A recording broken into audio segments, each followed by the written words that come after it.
हाय दोस्तों, आज मैं आ गया हूँ कलकत्ता मैदान में। यहाँ बहुत सारा बकरी है, बकरा बकरी, करीब करीब 300 बकरा बकरी है, खस्सी है। इसको चराने वाले हैं धर्मेंद्र सिंह। मैं उससे पूछ लेता हूँ ये बकरी क्या करते हैं, कहाँ जाते हैं, कहाँ से आते हैं और इसका नाम क्या है, वो सारे हम पूछ लेंगे धर्मेंद्र सिंह के पास। चलिए उनसे बात करते हैं। अच्छा धर्मेंद्र जी, आप सुबह में कितना बजे उठते हैं और फिर बकरियों को मैदान ले जाने के लिए कैसे तैयारी करते हैं, ये थोड़ा मुझे बताइए। अपना दिनचर्या के बारे में थोड़ा बताइए। मैं सुबह 5 बजे उठता हूँ। उठकर बकरियों को देखता हूँ, उसके बाद बकरियों को ले जाने के लिए तैयार करता हूँ चराने के लिए। थोड़ा बहुत उन्हें पानी या चारा पानी थोड़ा बहुत खिला पिला के फिर मैं घर से निकलता हूँ। अच्छा, आप सुबह में कितना बजे बकरियों को चराने के लिए मैदान ले जाते हैं? मैं सुबह अपने घर से निकलता हूँ करीब 8 बजे। 8 बजे निकलकर मैदान में लेके आता हूँ फिर उन्हें चराने के लिए। अच्छा, आप ये बताइए, आपका घर से और मैदान का दूरी कितना है? आप क्या बकरी को पैदल ले जाते हैं? मैदान का दूरी आपका घर से कितना किलोमीटर है? हमारे घर से लगभग 2 किलोमीटर का दूरी होगा मैदान का। हमारा रोज़ का नित्य का काम है सुबह रोज़ पैदल जाना बकरियों को चराने के लिए, फिर रोज़ पैदल ही आना। अच्छा धर्मेंद्र जी, आपका पास कौन कौन सा नस्ल का बकरी है? देखिए, मेरे पास 3-4 तरह की नस्लें हैं, जिनमें ब्लैक बंगाल है, गुजरी है, सिरोही है, सोजत है, अलबरी है, बतीसी है। ये सब बकरियां मेरे पास हैं। अच्छा, आप खाने में क्या क्या चीज़ देते हैं अपने बकरी को? खाना में हम लोग ज़्यादातर धान का कनकी है, मकई का कूटा हुआ जो उसको डस्ट बना के खिलाते हैं, गेहूं है। जो कुछ खाना हम घर से लेके आते हैं और कुछ मैदान में हम लोग खिलाते हैं। कुछ जिसे दाना बोलते हैं, इससे खाने से बकरियों में थोड़ा सा चमक और थोड़ा अच्छा उनमें देखने में रंग रोगन आता है इसको खाने से। मंद नहीं होगा। अच्छा, ये जो दाना आप दे रहे हैं, यहाँ बकरी चराते चराते आप जो खाना दे रहे हैं, क्या खाना आप साथ में लेके आते हैं? हाँ जी, ये खाना हम साथ में लेके आते हैं। सिर्फ चराने से तो बकरी की सेहत सही होगी नहीं। ये तो खाना जिसे हम लोग दाना बोलते हैं, ये तो देना ही पड़ेगा, नहीं तो बकरियों की खूबसूरती चमक बकरियों में नहीं आएगी। अच्छा, ये बकरियाँ आप कहाँ कहाँ से लाते हैं? हम बकरियां बंगाल से लेते हैं, कुछ और भी जगह से आती हैं, जिनमें बिहार है, राजस्थान है, यूपी है, और आपका अजमेर से भी कुछ बकरियां आती हैं जो कि बहुत नाम की हुई बकरियां होती हैं, लंबी चौड़ी होती हैं। अच्छा धर्मेंद्र जी, ये बताइए, इतना कड़ा धूप में जो आप बकरियां चराते हैं, आपका तो बहुत मेहनत का काम है। इतना मेहनत के बाद आपको कुछ फ़ायदा होता है कि नहीं? इसको सेल करके कुछ फ़ायदा, आपका लाभ नुकसान के बारे में बताइए। देखिए साहब, बकरी मेहनत तो हर काम में है।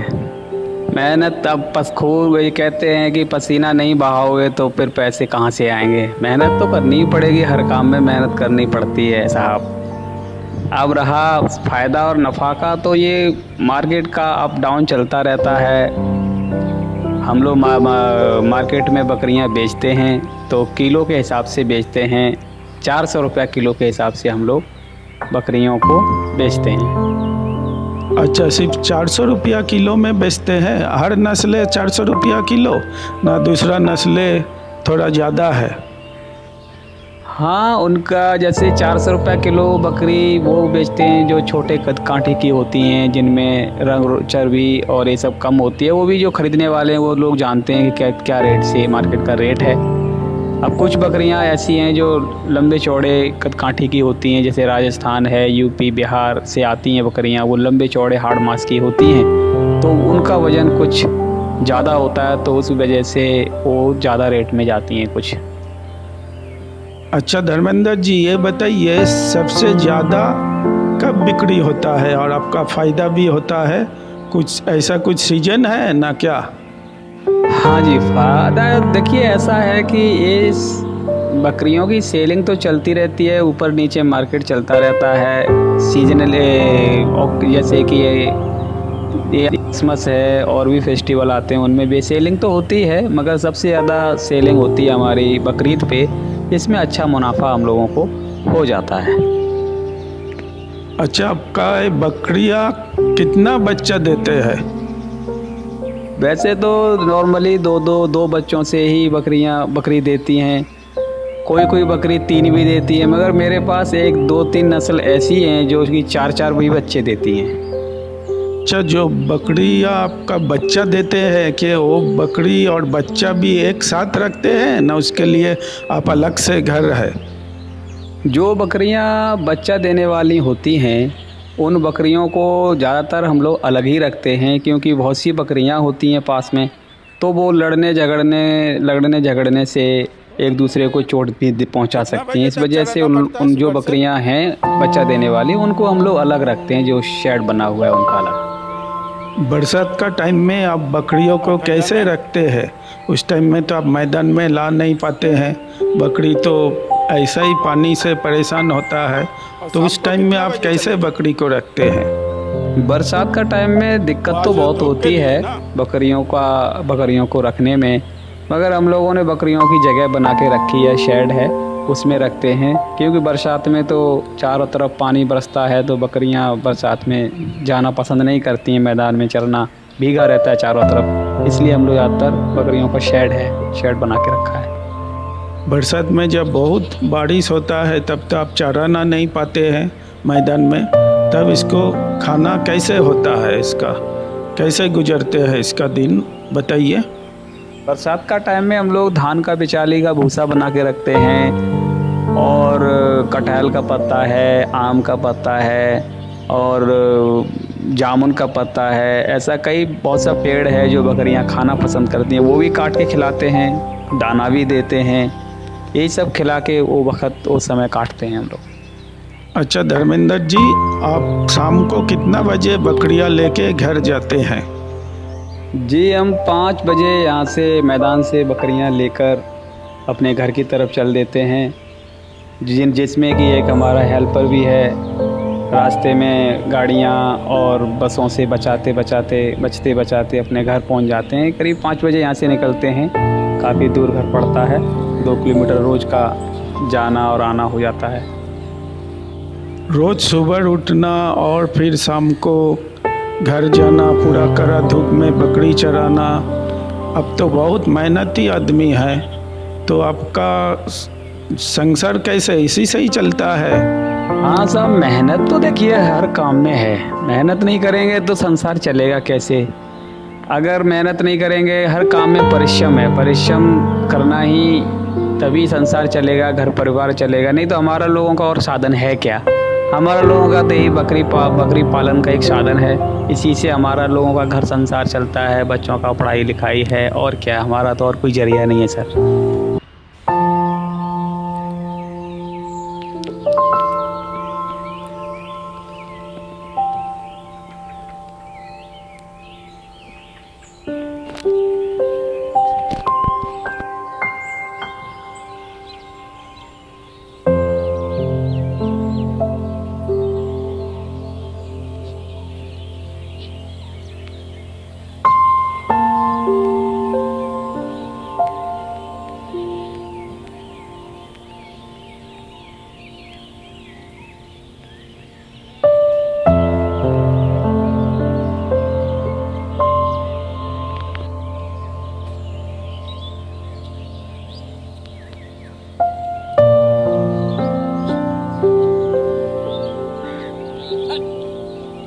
Hey!